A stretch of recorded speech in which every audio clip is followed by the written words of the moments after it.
And welcome back. Another Cannabis Thought Leadership podcast. This is Abe Cohn with THC Legal Group. And today with us, we have Barry. Barry, how are you doing? I'm doing great. Greetings and salutations, my friend. Great. Thank you so much for being here. We're so interested in speaking with different cannabis leaders, people with interesting and unusual experiences. So, tell us a little bit about who you are, how you're involved in the industry, and let us get to know you a little bit better. Well, thank you. I'm a little humbled at the term leader. I just go and do what I need to do every day. So let me put that right out there. But my history is actually I've been working on cannabis issues since 1989. When I was at Johns Hopkins, I wrote a dissertation paper on the misclassification of marijuana as a narcotic under Schedule 1. Okay. I still believe that to be true. Basically, if you want to outlaw something that is a narcotic, you can do that, but you got to call it what it is. I can't outlaw water and call it a narcotic. I can't outlaw cigarettes and call it a narcotic. I can't outlaw milk and call it a narcotic. If I'm going to make something illegal, I have to define it by what it is, and by definition, cannabis never, ever, ever can be a narcotic. Okay. It simply cannot be. That's interesting. So I'm sensing a certain legal purism here. You want to make sure that, I suppose, for purposes of consistency and full democratic rights, things are labeled. Well, you better hold on to those for the next couple of days. Well, so how do you? So your gripe really is at a very fundamental level. The law was never kind of enacted right to begin with. Is that right? Correct. And if you really look at it right, from the beginning of days, hemp and cannabis have been used for their oils, their healing properties, their spiritual properties, you name it. It is really only within the last 100 years that the substance itself has been declared illegal. And it was not declared illegal because it wasn't prepared right or people were dying from it. The only reason it was declared illegal is because minorities were smoking it. The only reason it was declared illegal is because you had structured capitalists who had a vested interest in paper and not hemp, who had a vested interest in oil and not hemp oil, who had a vested interest in pharmaceuticals and alcohol and tobacco and not cannabis. So that, my friend, is why it's illegal. Nothing more, nothing less. The laws against cannabis and marijuana do more harm to anyone than actually cannabis could ever do on its own. So how would you kind of characterize your views towards drugs in general? Do you have a more libertarian vantage point, or what are you kind of concerned with? I struggle with that. It's almost having the same conversation. When is a man bald? If I have 1,000 hairs, am I bald? If I have 50 hairs, am I bald? If I have one hair, am I bald? If I have no hair, am I bald? Right? Right? It's kind of defining that situation. So, cannabis I have always believed to be medicinal. Do I find crime and violence associated with it? No, there's not a lot of killings. Nobody who's on cannabis commits crimes in stores. Perhaps they shoplift or they forget to bring money to pay for their goods because they're, happy. It's not like cocaine. It's not like some of the other drugs that always bring violence and oppression with it. Right. And part of that may be because of the laws. And part of the problem also is it's dealt with as a legal issue, and it's not really dealt correctly as a mental health issue. Okay, so this is very interesting. So if in your mind we should properly frame cannabis as one that falls into the realm of quote, medicine, how does that impact your views about... Not only medicine, I want to be real clear on this. Okay. Super clear on this. Okay. As a practicing Rasta, it's sacramental. I don't drink wine. I wouldn't stop you from drinking wine. I don't think it's wise because it creates confusion, but I wouldn't stop you. Right. I also wouldn't stop you from smoking a cigarette. I don't know how that makes your life any better, or make any of your decisions better, or improves your health. But again, as a libertarian in terms of action, I don't have a problem with that. If you smoke it in my car with me sitting there, I got a problem with it. But honestly, there are certain drugs like cocaine that I do have a problem with. Heroin, I have a problem with. And again, not criminal. Locking people up will never solve that issue, but treating it as a mental health and dependency issue is the cure. Not just building prisons for private corporations to profit from having those beds filled. Hmm. It is a bad, bad Babylonian system that just feeds off itself. Okay, excellent. Well, this is certainly an important perspective. I think one that's not quite given enough airtime in the industry. You know, people are kind of so caught up with all of the negative things associated with the illegality of cannabis, and they don't necessarily spend enough time focusing on some of the legal and kind of philosophical theory undergirding why it should be legal, which is, as you said, you know, we want people to live free lives and in a free democratic society where... Well, you bring up an interesting point. When you use the term we, who is we? Now, you and I as people who are patients want that. Right. You and I as potential business people with a chance to make an economic living from this wonderful gift, a natural resource. We don't. But Babylon, and when I speak of Babylon, I just don't mean the government in Jamaica. Babylon is everywhere, my friends. Babylon doesn't care. And if you get it real straight, Babylon doesn't care about you or I, nor will they ever. Yeah. Babylon will never love you or I, no matter how much we seek their approval. They just will never do that. I mean, Babylon is an old city, an ancient city, or it used to be. How are you using the term? Or what I use the term Babylon as any government that unjustly enforces and uses its majority status to enforce oppression upon the minority for no very good reason, simply for economic reason, simply for ego reason. They do not act for the benefit of the people. They act for the benefit of their own pocketbooks. They are not guided by moral imperatives. They are guided by ego. They are guided by money. And as we know, those are all false and struck down eventually when you meet your maker. So I take it you put the United States government as a, quote, Babylonian structure. Oh, they are a superpower of Babylon. And it's not to say that Russia isn't, and it's not to say that Israel isn't, and it's not to say that other countries aren't with regards to, you know, racial issues or other issues. But in terms of cannabis, yeah, the United States of America is Babylon, and they're building new towers every day. Wow. Okay. Very vivid imagery. Well, so how do you expect cannabis to, or I should say the industry of cannabis, the cannabis space to be impacted with Donald Trump and his rise to the presidency? It's hard for me to find the words to properly describe it without sounding bitterly political, so okay. I'm not going to do that. However, you can judge somebody, I believe, by the company they keep. He's keeping the company of Jeff Sessions as his attorney general. I don't really need to ask any other questions because he thought the Ku Klux Klan were a bunch of fine fellows until they started lighting up weed.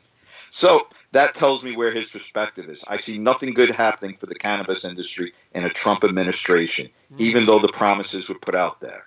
Well, and if you see nothing good happening, is that the same as to suggest that you actively see something bad in the immediate future?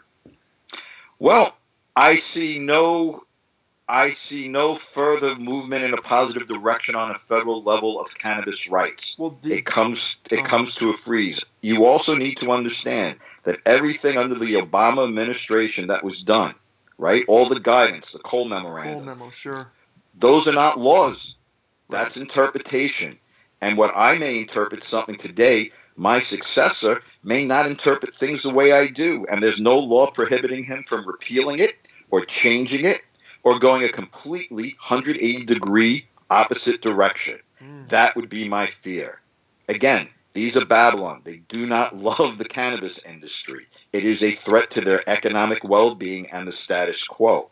Anything that offers a threat to the status quo is always viewed with suspicion and oppressed until eventually the people unite and collectively make their voices heard and known. The question is, how long and how many times and what do you have to do for the message to finally sink in? It's like talking to the ignorant child who is deaf. Well, with this background, tell us a little bit more about how you are kind of on a day-to-day level interacting with the community? What type of work are you doing? What are your clients like? What are you experiencing just on a regular There's a lot day? of frustration. Uh-huh. I do a lot of work in Jamaica.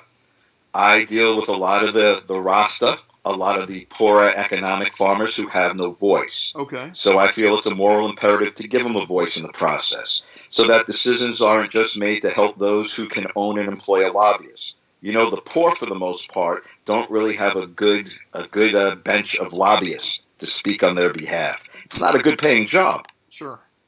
Right? I mean, this is, of course, the trouble of capitalism. Invariably, we will see disparities in representation and well, that's true. And when you really look at capitalism is concerned with one thing: the creation of wealth. Right. And it's also concerned about the concentration of wealth in very few people's hands. Right? Thing capitalism is really concerned about is maximizing profit for its shareholders. Now, if every American citizen was a shareholder of stock in the United States, people would be a lot interested. But not everybody is a shareholder in Marlboro or RJR Phillips or pharmaceutical companies or paper companies or, alcohol companies. So capitalism doesn't work for it, because capitalism in and of itself is not concerned about the distribution of wealth. It is just the continual creation of wealth, and it is not concerned about the concentration of 98% of wealth in the hands of very few. Well, and that's where some of the problems are going to come in. Yeah, I mean, that is an interesting perspective, and one certainly held by many. I mean, certainly in this past election we saw that. But, other people might suggest that, capitalism isn't concerned with who has what. It's just concerned with creating a system where people can, at least in potential, at least in theory, access the wealth. And so there's True. kind of there's more they push. And here's my response to you. Yeah, I mean, here's my response to you. Yeah. I want you to talk to any of your friends or anyone you know that works at McDonald's or Burger King or Walmart or Wendy's. Okay. I want you to ask them, if they work 40 hours, can they pay their rent? Can they pay for medical care? Can they pay for their children's education? Can they pay for bare necessities? And I'll tell you the answer. The answer is no. So, in this capitalistic system, what does that worker who works 40 hours a week at even, say, $12 an hour, right? He's earning, is that $480 a week? And he's working 40 hours. Well, he's getting Medicaid, right? Or Medicare. He's getting food stamps, because you and I have to support that person, because the corporation like McDonald's or Walmart isn't paying them a fair living wage. So everyone who's against welfare is against welfare for people, but not for corporations, because the wealth that's maintained by these big corporations like McDonald's and Walmart, that money goes to their shareholders. So in effect, what we're doing is we're providing corporate welfare to help them to pay very low salaries and to abuse their workers, forcing them to seek help from the U.S. government. Yeah, I mean, this conversation could definitely go on and take different turns and positions. I mean, I suppose one question that almost serves as the foundational question for all of these questions is, are we concerned with equality of opportunity or equality of outcome? And do we agree? Neither. See, they're not concerned about either. One, they're not concerned about access. No. Well, not they. I'm saying we as a society, as we're kind of organizing our society. These are different kind of questions. Yep, I agree. So when you say we as a society, yeah. I'm going to break this apart. Are you talking about we as individuals, or we as an elected government of officials who are paid and bribed to take certain positions and influenced by lobbyists? Right. I mean, who are we talking about? Yeah, either one. It would be interesting to look at that from different ways. Capitalism. Okay. Let me attack the political stance first. Okay. They don't care about you. Babylon does not care about you. They don't love you, and no matter what you do, if you put all the protections and all the seed-to-sale tracking in place and all the laws and comply with everything, they don't love you. Caesar just wants its money. But Caesar couldn't care about anything less. Caesar is concerned about its tax being paid to Caesar. one question, though, is whether or not that is necessarily a bad thing. I mean, of course, we don't have a monarch in the kind of running the government. Not yet. But we don't. We do have. Not yet. So, well, okay, that's interesting. So, are you suggesting that we will in the near future have a monarch? No, what I am suggesting is you will have something you have never seen in the United States. You will have an authoritarian president who will make declarations from his Twitter. The media on all levels will become pretty much useless because Reagan did it very successfully. He used the media itself to go public, to go over Congress's head. Trump is smart this way. He doesn't even use the media. He uses social media, which is his own platform. He doesn't have to be filtered by anybody, anyway, anyhow. He speaks directly. And sometimes when he speaks, it is not to constitutionality. That should give everyone great pause. But, the flip side, of course, for people who support Trump, and certainly this podcast does not take a position, but the media, in almost every respect, was just blatantly biased and anti-Trump. And of course, in fact, the New York Times even came out almost immediately after the election, issuing a public apology to its readers for its partisanship, and people have lost all faith in the media. So, with the rise Indeed, of and in fact, people have lost all faith in institutions. Sure. And that is why we're in the situation we are today. You see, people are very willing to trade safety and the belief they're going to be protected by a strong daddy and tucked into bed than the fear of the creatures in the closet that don't really exist. So people are willing to cede certain rights, right? And we could talk about First Amendment liberties. I call them First Amendment privileges. George Carlin did too. See, something's a right if you can't take it away from me, but it's a privilege if you can revoke it. Well, that's the nature of law. I mean, like you said, we don't have a Well, that's why there was a Bill of Rights, to make sure that wasn't the nature of law.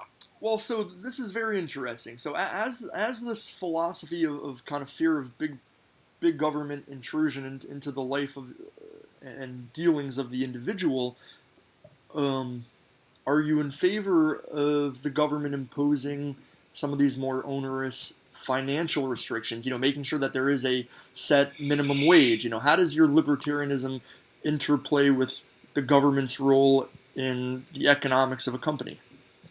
Well, you've got two different issues involved. You have a political system. Democracy, by far, is the best crappy system we've got out there. Ain't a better one to be had, right? People speak. Now, democracy doesn't always mean correct. A majority of people can be wrong, right?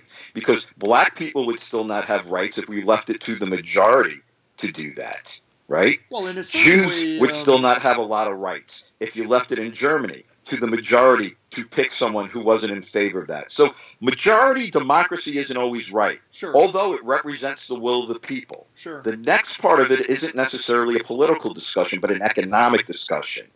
I would beg to say that China, right, isn't really a democracy, but it's certainly capitalistic. So you can have communism, you could call it communism, you could have socialism, you could have whatever brand you want to call it. But that doesn't affect necessarily the economics. They're two separate components. Okay.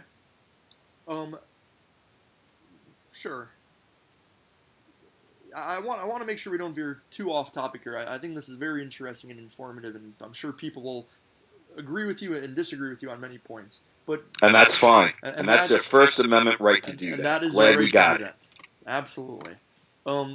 And as all of this pertains to kind of your business itself, tell us more about, we started talking about this, but you wake up on a Monday, what is a life in your life like? Well, here's what it's like. I am trying to find out. I have clients, let's say in Florida, right? They just passed medical cannabis in Florida. Uh-huh. They had two bills in Florida. One was a CBD bill, right? Yep. The second one was right to try, which meant you needed 2 doctors for 3 months to agree you've got a year to live and you've got nothing to lose by smoking ganja. Sure. Now, I would tell all my clients, don't even bother with that. Go right down to the street, because if you've got less than a year, buy up whatever you like, and they can prosecute you, and by the time your trial comes, they'll be having it graveside for you, right? Okay. And I hate to do that because I really do love the law in and of itself. It's the manipulation. It is the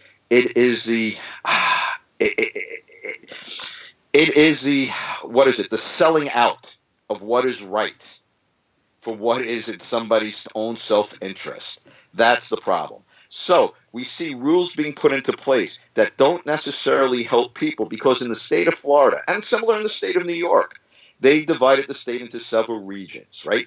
Each region, it's vertical integration. Each state has broken this up and picked not only the person who's the cultivator that will do the processing, that will do the distribution, right? And they get a certain amount of dispensaries. I believe it's 2, right? That doesn't help the local businessmen because these people needed to be 30 years in business growing stuff, growing tomatoes, roses, eggplants. Because I can grow a tomato doesn't mean I can grow medical cannabis. Sure. No connection. The only connection is I got old friends with money who want to be in this business, and this is the only discriminatory factor we can use on an economic basis to say we don't want blacks, gays, Jews, or you name whatever organization or poor people you want. That's a way to keep people out. There's overt discrimination and there's subvert discrimination. So I deal with that on a daily basis. Next. Well, how do you deal with it in what capacity? How are you addressing these issues? I got to tell a lot of people when they say, we want to open a dispensary in Florida, New York, right? What do? I go, you do nothing. You have a lot of friends in the governor's office and you have a lot of money. Then you can play that game. But right now, if you don't have Charlie's magic ticket, you don't get to go on the golden ride. That's what I tell them. Well, but I tell them Ohio, this. Yeah, in Ohio, they passed a very controversial provision within the medical marijuana program, which said that a certain number of licenses must go to minority-owned businesses. Right. And now, that might make I agree with that. Now, listen. Yeah. In New York, take this for an example. Guess how many dispensaries the borough of Brooklyn has? It's a round number. 0. You got that right. Could you imagine for a second if there were no pharmacies in Brooklyn, if there were no liquor stores in Brooklyn, if you couldn't buy cigarettes in Brooklyn? Now, I think there'd be a lot of fire going on in Brooklyn if people couldn't get this stuff. Right? I'm not sure that's a perfect analogy. I mean, everyone needs a pharmacy to buy. But if you're saying it's medical marijuana, why are those people, as opposed to people who have heart conditions or mental conditions or whatever illness it is, why should they be treated differently? If I have an illness that they prescribe medical marijuana, why can't I be treated like everybody else and get my medicine from the pharmacist, or at least have a place close enough to me where I can go? When you tell me I have to go 100 miles to the Bronx from the bottom of Brooklyn to get my medication, does that really seem fair and right to you? Is that really being done for the benefit of the people, or is it being done for a different purpose? You must ask yourself. Yeah, I mean, well, look, I personally obviously agree with you because I'm in this industry just like you. But even if you weren't in this industry, if I weren't, let's say I was selling red socks, and you told me there's nowhere in Brooklyn I can buy red socks. Right. Why? Because they don't want me to. But all of these things, like anything in life, we're continuously weighing costs and benefits, allocating resources at the expense of other resources. So, I think we would probably need more information. But, I can imagine different. I know in my own personal life, without getting into too much detail, I had a certain medical need that I could not, a quote conventional medical need that for whatever reason I just couldn't really find the appropriate outlet for in Cleveland, Ohio, and invariably I traveled elsewhere. This is 2016. Why can't you find that in Cleveland, Ohio? Do you live in a third world nation?